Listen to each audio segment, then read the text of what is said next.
Hey everyone, Ricky here for GSM Arena, and today we're taking a first look at the Realme 5 Pro.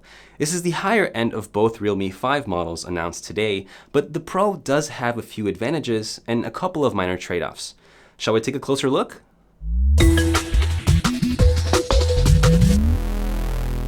The Realme 5 Pro features Realme's new crystal design on the back.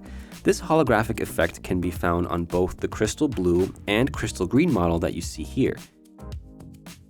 Although there's no official IP rating, Realme says the 5 Pro Although there's no official IP rating, Realme says the 5 Pro will be just fine if exposed to the occasional humidity or shower storm, thanks to its triple-layer water protection around the body seams and phone's ports. There's a 6.3-inch LCD display protected by Gorilla Glass 3 Plus. There's a water drop notch at the top of the display, which houses the 16-megapixel selfie camera. Although the Realme 5 has a larger screen, this 5 Pro has a smaller one, but with higher Full HD Plus resolution.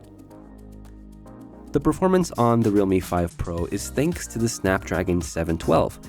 Depending on the storage size, you can get up to 8 GB of RAM. And overall, ColorOS has snappy performance and smooth animations. Unlike the Realme 5 though, the Pro has UFS 2.1 storage, which should translate to shorter app launch times. The 5 Pro has a 4000 mAh battery, and even though it isn't as big as the Realme 5's 5000, it supports the quicker VOOC 3.0 flash charge. Both the Realme 5 and 5 Pro are the first devices from the Oppo sister brand to have 4 cameras around back. The 5 Pro has a high-resolution 48-megapixel quad-Bayer sensor, which should produce clearer images and improved low-light performance. In addition, there is now an 8-megapixel ultra-wide camera, which does a pretty good job of correcting lens distortion. The third camera is a 2-megapixel macro sensor, so you can use it to shoot small objects as close as 4 centimeters. Finally, the last one is a 2-megapixel portrait camera, which is a fancy name for the depth sensor.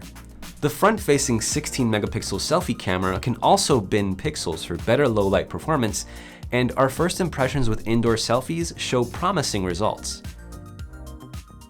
I have to say, it's very exciting to see the competition between entry-level phones get more intense with every passing year.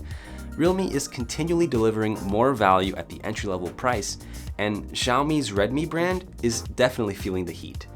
If you have any questions about the Realme 5 Pro, be sure to leave them down below so we can address them in our full review. Otherwise, don't forget to subscribe to our YouTube channel so you don't miss more videos like this one. With that, I'm Ricky with GSM Arena, and I'll see you next time.